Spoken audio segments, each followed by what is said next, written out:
I did an episode a little bit earlier this week from Andrew Peterson that's saying men should always dress up.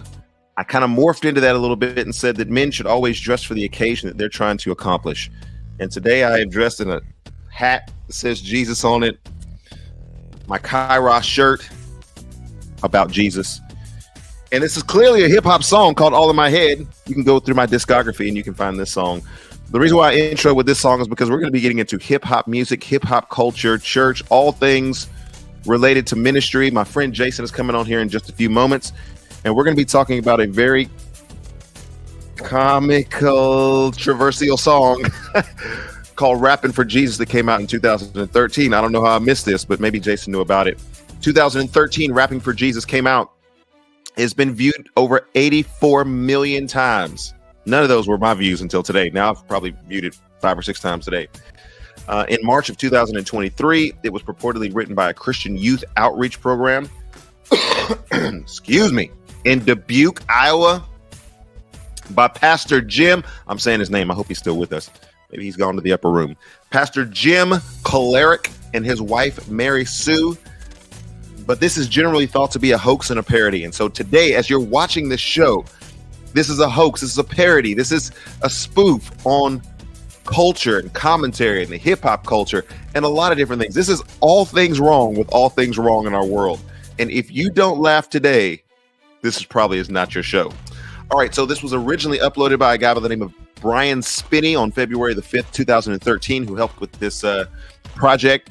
It first came to attention on Reddit, in which it started to pick up popularity.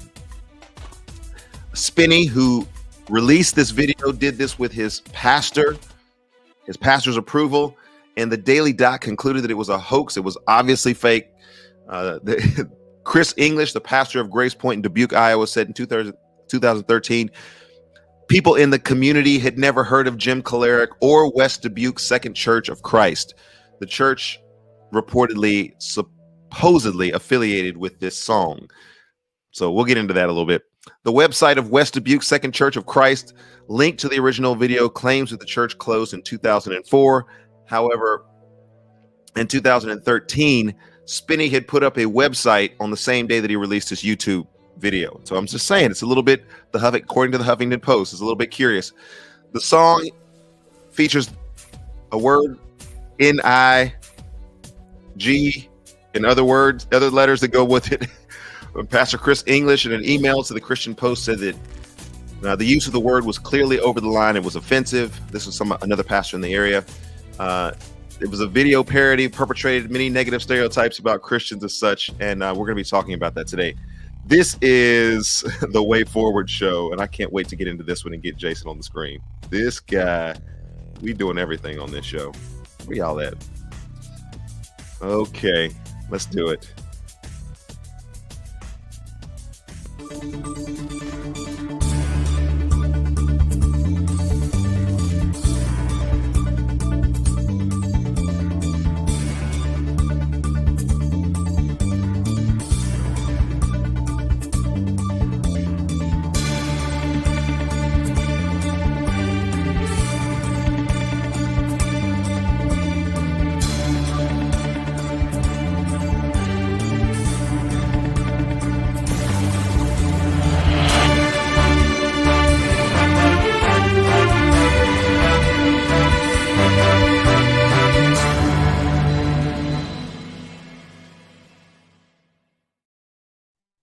Okay, my friend. I got my finger on the button. What in the world are we doing today? Is that the finger, the button that destroys the show? It's just insane. I'm telling you, I told you it was satire. I told you. You told me. It's satirical. It's so off the crazy, but it's so believable. It's like all wrapped up in one. It's genius. Woo! It's genius. Yeah, it's mischievous. It's a little bit genius too. It's a little bit of everything. It is, and nothing at the same time. They capture something, and of course they cross a line, but it's like, oh my goodness. Yeah. Well, you can say goodbye to our subscribers. That's right. All 10 of them. All 10 of you guys are now off the ship now. Yeah. I've contacted the NAACP. I've contacted Black Lives Matter, and they're not in support of the show that we're about to do. And so, with that, I'm gonna play the song, leading us all the way up to the moment of controversy, and then I'm gonna stop without jumping over the cliff. Because, like, remember what Dave Futrell said at your ordination: we're only one step from stupid at any given time, and so we're gonna stay one step from stupid, but we're gonna be a little stupid today. Why don't you go ahead and pray for us, because only the Lord can help this show. Oh my goodness. Father, thank you so much for your goodness and your kindness. Father, we just ask for discretion, wisdom, and good eyes, clean heart. And we just ask, Father, that you'd please help us to see a way forward from this. And Lord, I pray that you would just help us to have a sense of humor in the same sense with it as we try to find wisdom in what we're about to watch. In Jesus' name, amen. Amen. Amen. All right, bro. I'm just going to go in. We just going in.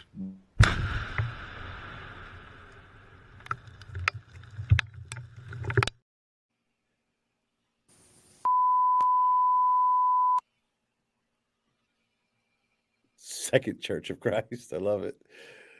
Youth outreach program, baby. Well, I wrote this song for the Christian youth. I want to teach kids the Christian truth. If you want to reach those kids on the street, then you got to do a rap to a hip-hop beat. So I gave my sermon an urban kick. My rhymes are fly, my beats are sick. My crew is big and it keeps getting bigger. That's because Jesus...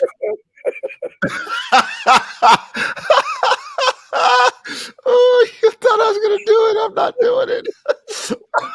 I'm not even putting a link in the show. If y'all want to find this video called Rapping for Jesus, y'all can find it. But homeboy ain't playing around. He coming, from the top. You know, if you fast forward the song, bro, there's a lot of stuff going on in this thing. First of all, what is the deacon doing in the background with the smoke? What is the deacon with the headphone and the smoke going? And then when his wife, Mary Sue, comes in, she's bringing bars, bro.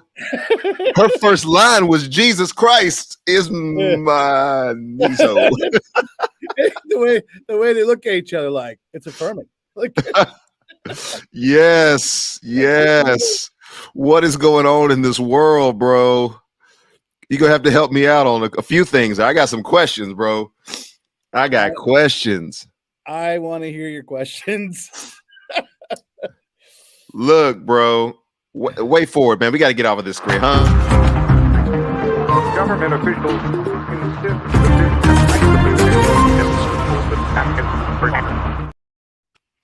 All right, bro. So here's my first question. Here's the first thing that dawned on me because you were so hype about this. You were like, "Hey, man, I sent you a video," and you were kind of tiptoeing around it. And I'm like, "Yeah, man, what's the video? You know, it's a video. You gotta watch this video."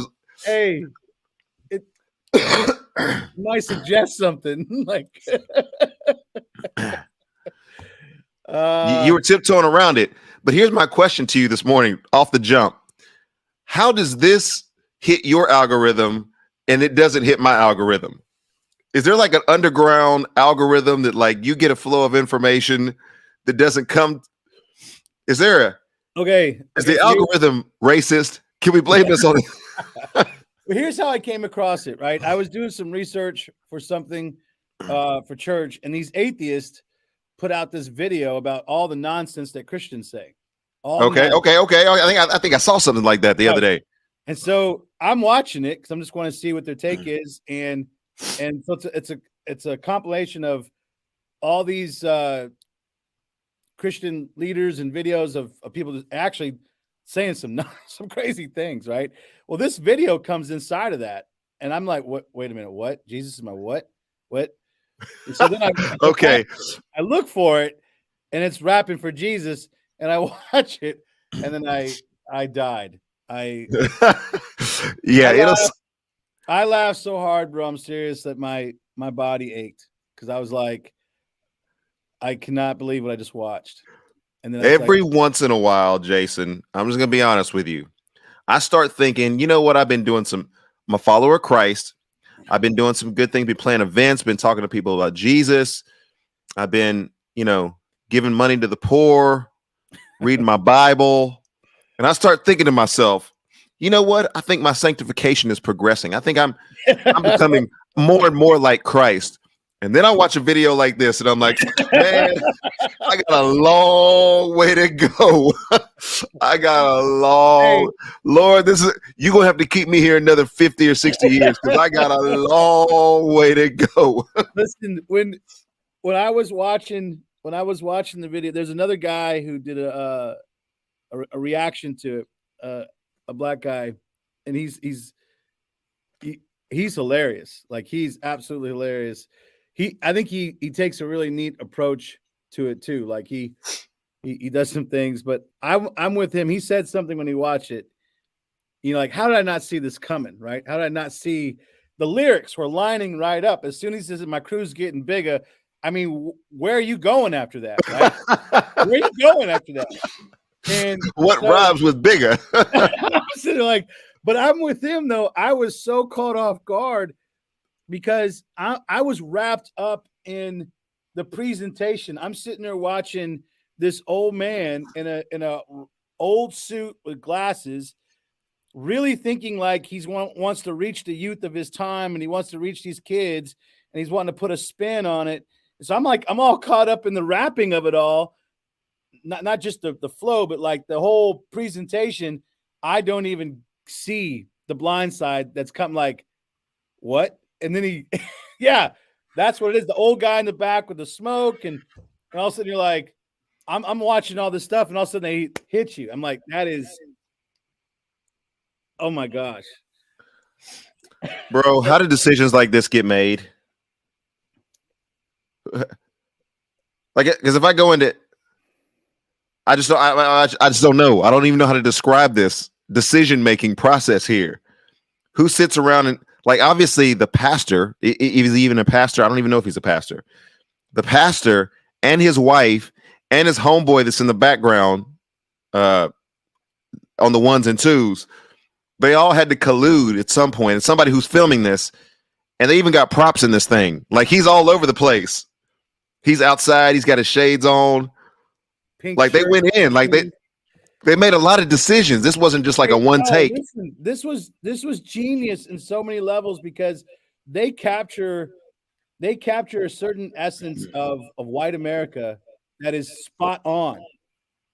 That is spot on. Like, yeah, like this kind of old fuggity, but he's dressed up here in this, what he should be dressed up, right? And what you would expect him to be dressed up in his suit. And then he turns into this, pink shirt shades, and like the pink shirt, like the pink shirt and the jeans and the shoes. If you could, yeah. There you go. There your boy at. But he's still white. Like he's like that's I'm like that's still white culture. That's not even hip hop culture. Bro, is he in front of the penitentiary? Like, what is he trying to make a statement here? Where is he at? Yeah. Help me out with this. There's so many levels to this. I know. Help me out, people. Y'all have to drop some comments today. Especially, I got some friends in Iowa too. I'm gonna be coming up to Iowa and playing some stuff later on in the summer. But is he in front of the penitentiary? Like, is he saying something about hip hop culture? Like, this is where it leads you? What is going on here? This is savage, bro. The savage decision making is what I can't get over. Yeah. See, look, I'm a guy that's like, I might be more American than most Americans are. I say I'm more country than most country music artists because I actually used to farm. I actually drove tractors. But I'm more American than most Americans are because I believe in the American dream of capitalism and what it means, irrespective of your race, religion, creed. If you work hard, if you apply yourself, if you have an idea, you can capitalize on things. But after watching this video, bro, I know there's a lot of people out there that would prefer some type of socialistic type of mentality where the government just tells you there's people who oversee everything that you're doing. There should have been some oversight in this. There should have been some people on a board somewhere or a group somewhere that was just like, yeah, Pastor, I know that idea that you have about rapping for Jesus is one that you want to try to reach the youth, but don't really think that's a good decision. And then the board strikes it down. Like, how does this see the light of day? This goes into the ministry mindset in America, though, doesn't it? Like, it's this idea of one. I think it stems from the gospel is not enough, right? Jesus is not enough. Ooh, that went deep. That cut deep. Try to be culture. We got to try to be. We've got to try to be relevant, maybe relevant, right? And even if you're using comedy as a spoof, right? Even if you're trying to be, and look at one level, yeah, it's absolutely hilarious. On the other level, it's absolutely offensive. And then where's the gospel? Absolutely. Can we? Yeah, we absolutely. So it's absolutely hilarious. It's absolutely offensive, and it's absolutely lacking the gospel, which is what they were trying to achieve. I'm assuming, right? They're trying to reach these kids with the parody, and so it misses the mark because it's not really focused on Christ and His kingdom. I think it's more focused on building a church. How do we get these kids, and how do we do something like that? How do we make something that the kids will gravitate towards or laugh with? And all they that. gravitated toward, all right. 84 million views. 84 million times they gravitated. but not 84 million people coming to really understand Christ. And now you got a whole community offended by what you said, right? Yeah, no, it's, that's the whole thing. It's missing that element. And I think that's when churches get themselves in trouble. No one's thinking about what the repercussions of the gospel are. This is more about, hey, let's do something fun, something funny, and let's put our feet up to the line and maybe cross it and see what happens. And yeah, 84 million views. Yeah. So I'm doing a live stream right now. Sorry. Hotel life, bro. I did something. I did a thing here that I think should be instructive for this show. Okay. Anytime I reach a critical decision where I think this could absolutely crater my career, this could absolutely crater my family, I tend to ask my wife these questions. Wife, is this a good idea? And I think maybe as a modus operandi going forward for our viewers, maybe you should do the same thing if you have a wife. Listen to your wife. And so I asked her what was going on here, and she said, yeah, it's funny, but what is the point of it? Because everybody comes off looking bad in this. Like, old people look bad, white people look bad, black people look bad, Christians look bad. Yeah. Like, nobody comes off looking good in this thing. No. It's just another worldly distraction at the end of the day, then, right? It's yeah. I'm telling, like, I don't even know what you would use it for, as far as, like, even if you're trying to redeem it. I'm not sure what's redeemable about it. And when his wife shows up, it's just like, I don't know. Oh, wifey's coming in with bars. Her first bars are, and look, I'm a creative. I do a lot of co-writes, songwriting and stuff. And so the titles of song, they're rapping for Jesus. But the title of this song is the hook. Right. You know where I'm going with that. Hey, that's how I found it, right?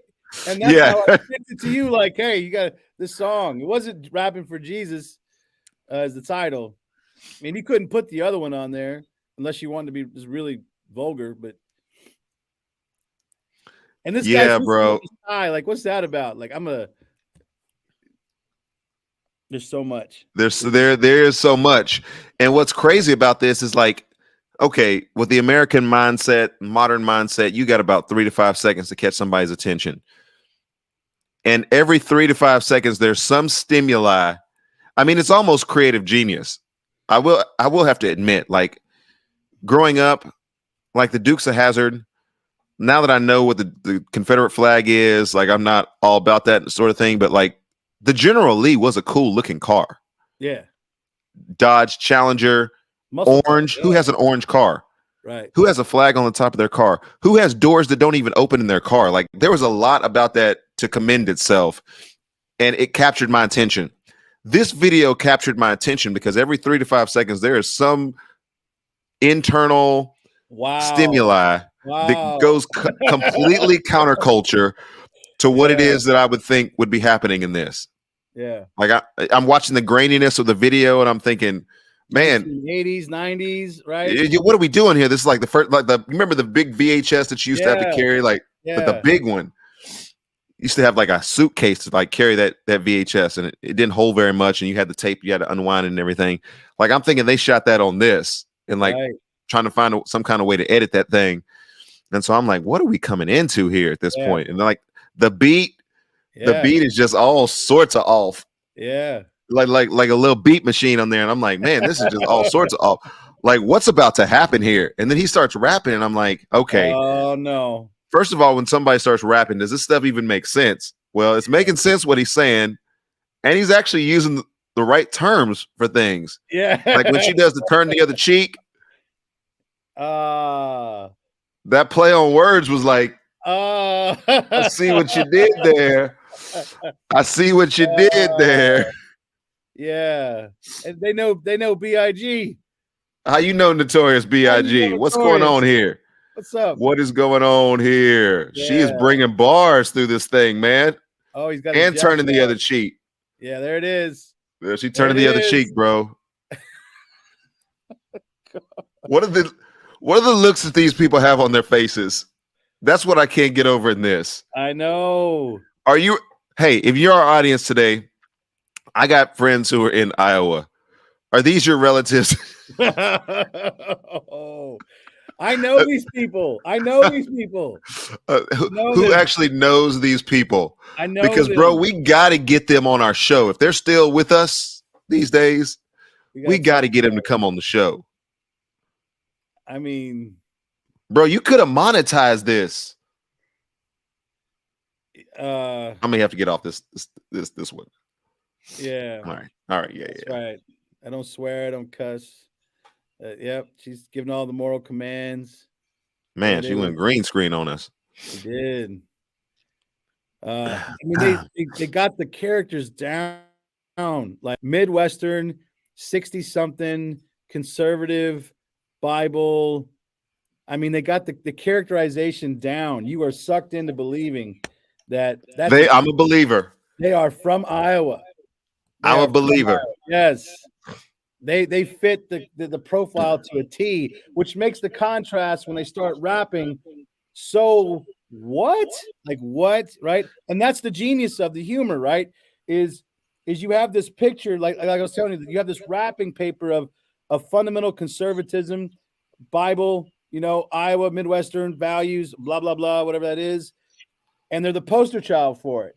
And all of a sudden he starts spitting out this rhyme, and you're like, that's not fitting my categories. And then they hit the line, and you're like, what? And then they keep going, like as if it's like we're just going to affirm it, like we're just going to keep going. And now you have this conservative fundamental Bible rapping, trying to imitate hip-hop culture, and in the process really throwing stones on hip-hop culture, and now making fun of hip-hop culture with this idea of trying to reach hip-hop culture. Like bro, I don't think they're trying to reach hip-hop culture. I think this is completely a spoof on. I think it's what it is that you're talking about. I think as you were starting to go a little bit deeper into this dive, you were starting to talk about the fact that our church culture and our church age has become so enamored with, let's put something in front of people that's going to captivate and grab their attention because the gospel is not enough. I think that as a derivative, this video is just sort of illustrating and making just a complete hoax out of the fact that there's people who legitimately have tried all sorts of outlandish things to try to quote unquote reach the youth. Well, how is that going? Yeah. As opposed to just getting like, if this guy came on here and said, we made that video because We wanted to show that it's just absolute nonsense. All these people trying all these different methods. And we wanted to do it in a sort of way that is a reductio ad absurdum. This is so absurd that people who are thinking, I'm going to use my methodologies to grab a lot of people's attention about Christ. We could only confound that type of thinking. And he came back and put another video that was just scripture, just the gospel. It would be interesting to see. I'm not trying to put words in his mouth, but I'm just saying it's so hokey. It's so, as the Dallas Observer pointed, it's so cheesy. Yes. Bad, painful, yes, and negative upon public perception that it had to be a hoax. It has to be. And they capture, like, there's a lick inside of there where they're talking that it doesn't even quite, the bar doesn't quite rhyme, it doesn't quite fit, but they want to drive in, I'm proud to be an American, right? It is this kind of almost this spoof on fundamental Christians. I would even argue, even though if this was made in 2013, Trump's not on the scene yet, these are some of your Trumpeteers. This is how maybe even the progressive left sees Christians through the lens of Trump, is this right here, right?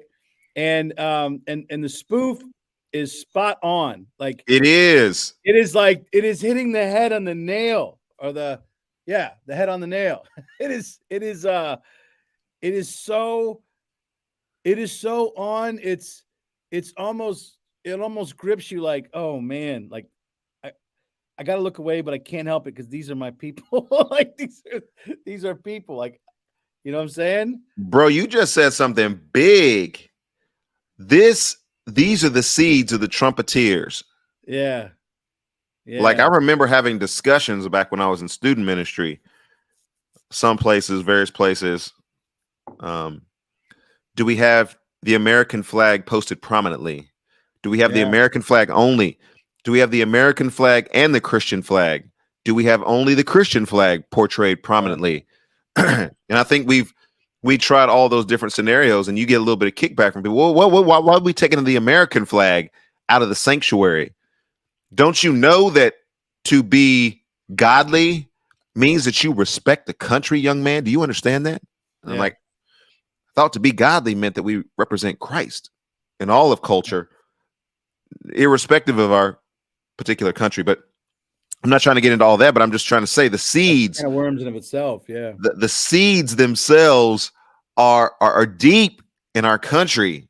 Yeah. When it comes to God and country and apple pie, God and country and apple pie, like those three things, that's like the holy trinity of America: God, country, apple pie. Well, you got to get guns in there somewhere. Like God, guns, apple pie.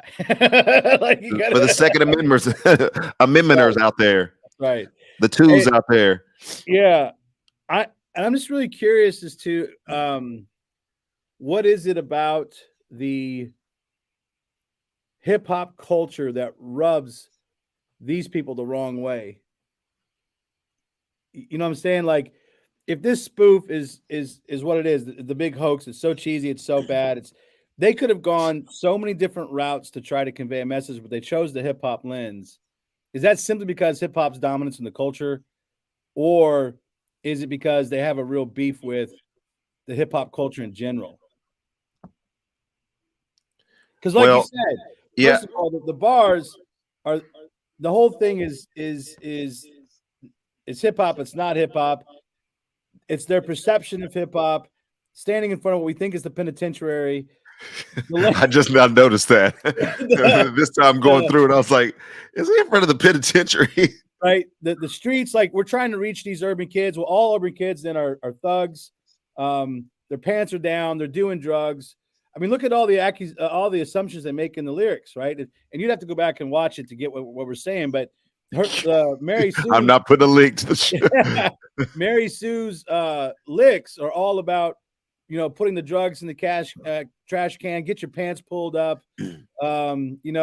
It's all these knocks against hip hop culture, and we're proud to be an American. And if you're going to be a Christian, you need to pull your pants up, stop doing drugs, and do whatever. And salute the flag, doggone it. Salute the flag, and that's that's their take on hip hop culture. So I'm just curious, is it really that, or is it just the fact that hip hop dominates so much inside of public? Well, what is not funny here, in a bunch of funny that this thing is that I think you're absolutely right when you say that they hit the nail on the head when it comes to a certain type and brand of fundamentalist Christianity in America. They absolutely nail that, because it has more to do with what you were just talking about. The legalism of pull your pants up, stop smoking drugs, salute the flag, doggone it, and then we can accept you as being part of our righteous bunch. Apart from the gospel. There's no gospel in that. No gospel there. Right. But you know what? If the bars that he's talking about, all the other rappers, he talked about B.I.G. and all the other rappers, you might burn in hell. The lines that he was given there. Yeah. And I'm like, man, we went from Notorious B.I.G., which I don't even know how you know him, but then we went to the rappers and people burning in hell. Yeah. I'm just like, my categories are just flipping. Like my mind is just flipping as I'm listening to this. That's right. And listening to reactions to this. And I'm just like, this is crazy, bro. Like, there's no gospel in this. It's just the fundamental.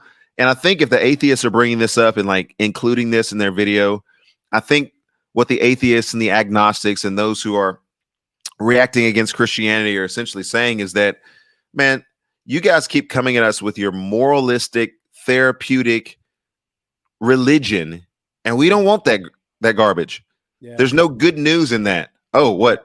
You're going to call me a homosexual? Oh, what? You're going to call me trans and make fun of me? Like, there's no redemptive purpose in all of that. And yet, Jason, if we would be honest, some of the ones who we would call our brothers and sisters in Christ have used that as the lens, or at least the foundation for how they spring forth in ministry. And there's no gospel in that. Yeah. Yeah. And I would think this is one of the uphill battles that the church is going to have to address and deal with, is this perception right here of the church. And like I said, it captures it so well. And I'm not saying the church represents this, and I'm not trying to hark on the trumpeters, and I'm not using it as a derogative. I'm just saying that how people are watching us and looking at us, and they see this and they say, yes, that's Christianity. That's exactly what it is right there. It's corny, it's crazy, it's comical, and there it is. And you want the video? There it is. That's it. And it's outdated, it's old, it's the typical Christian movie, under budgeted, underfunded, underacting, underwritten. That's Christianity. That's it. That's one of the things, the perceptions we're battling as we're trying to engage people with the gospel. It's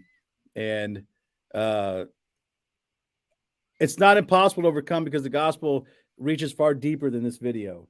Absolutely. So the gospel goes far deeper into someone's heart when I'm able to sit down and talk truth and speak redemptive life into their life and stuff. So I'm not worried about this like hindering the gospel. I'm just saying I think it captures the perception of the church by so many in our culture.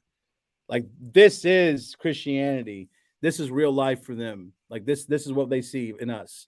So we come talking something, we start, oh, this is who you guys are. Yeah. It's just, there it is.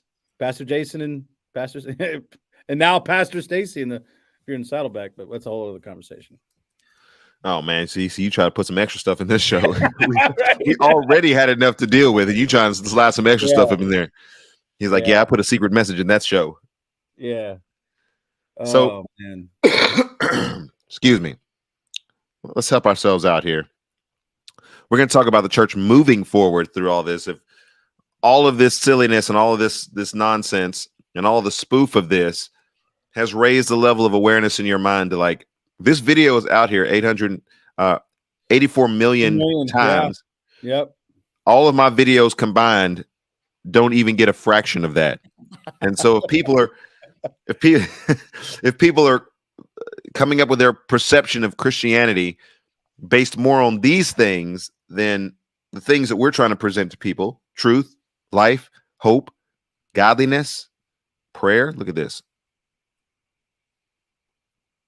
That's a white guy. How you know?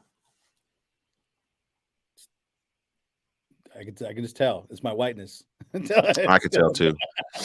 I could tell too. I just tell. wanted you to say it. But we're trying to put things out there that are helpful in people's lives. Yeah. Encouraging in people's lives. You know, so the question is okay, how does the church move forward through this? Yeah, I'm about to get to that screen. Hang on a second. I was teasing that out so that I could find the screen and help us to move forward. But you go ahead and hit it. Government officials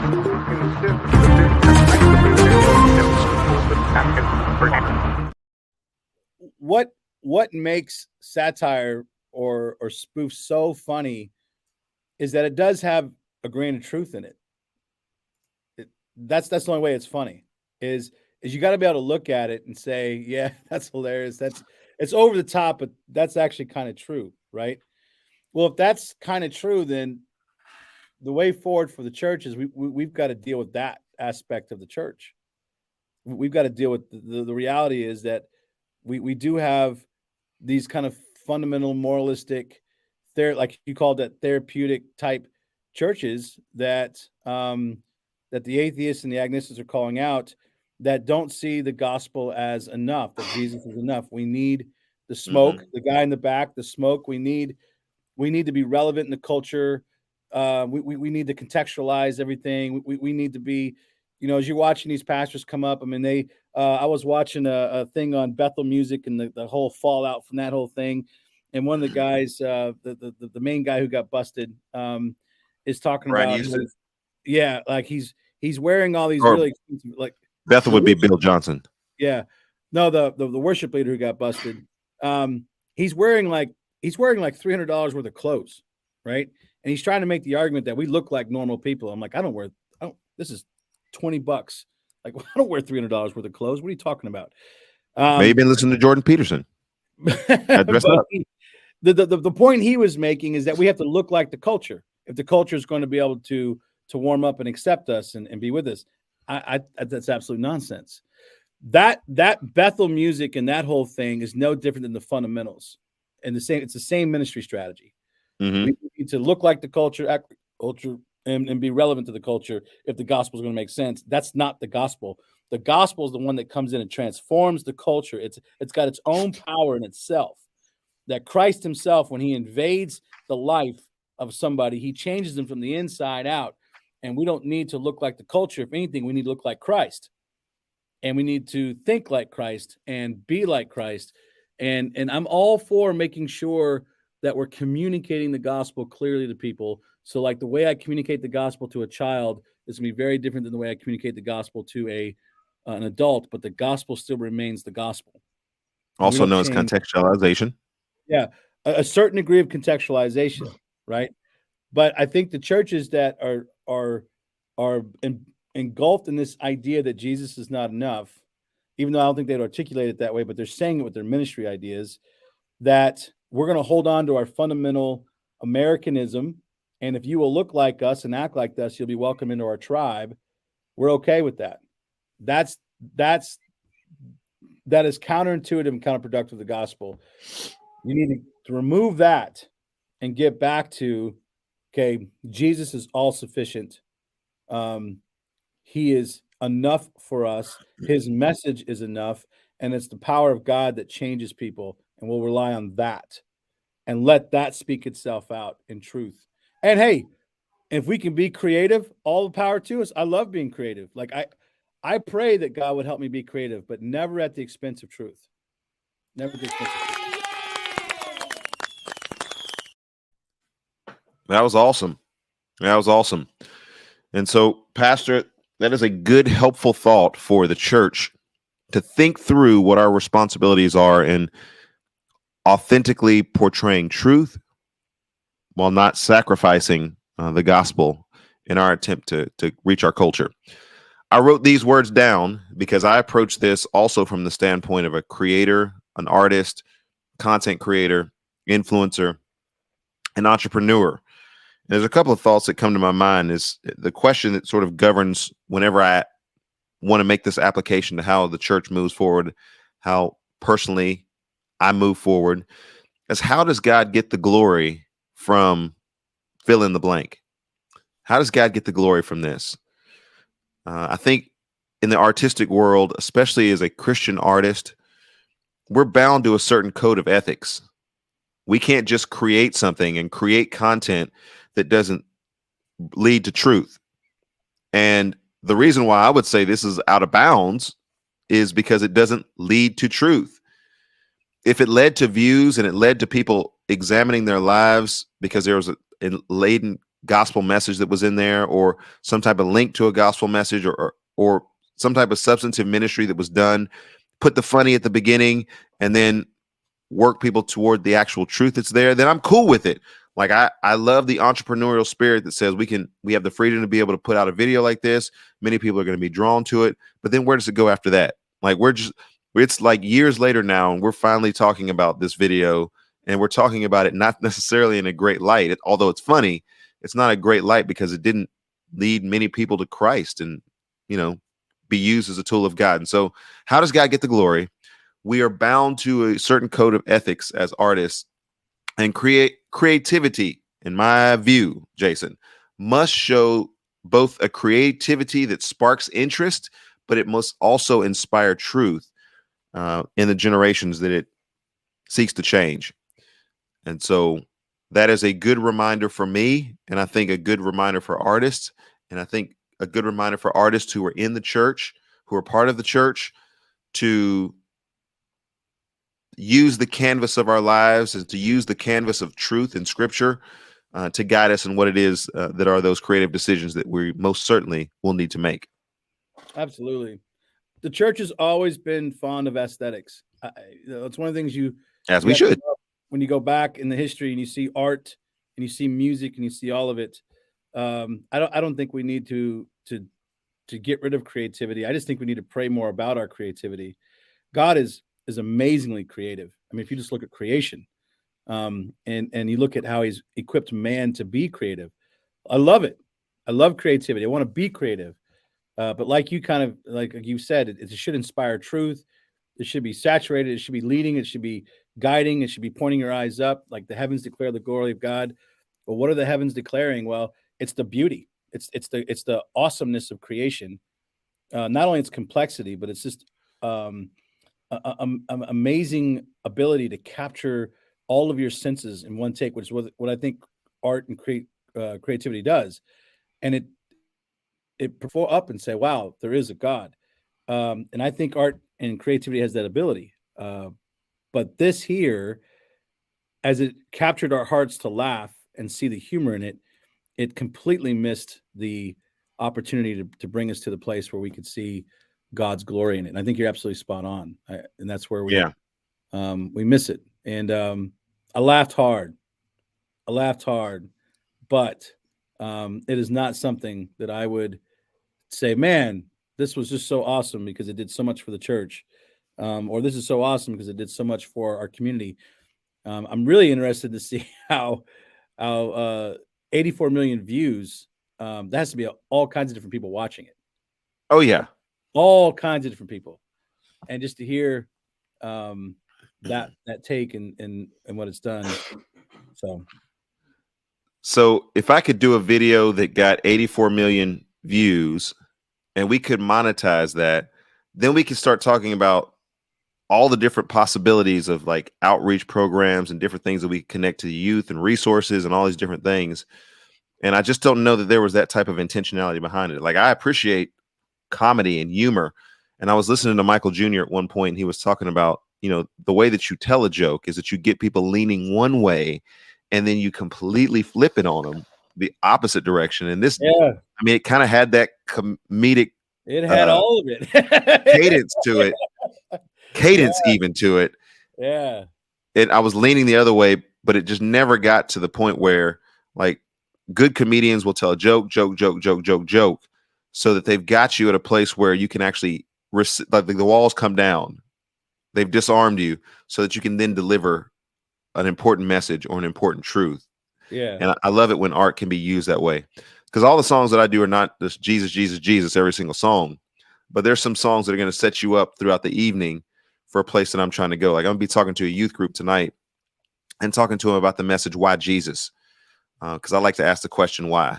But I think the question, why, if you can get past your punk attitude as a teenager, can be a very important tool in discerning truth, because it wants to go beyond the surface level of understanding to something that's a little bit greater.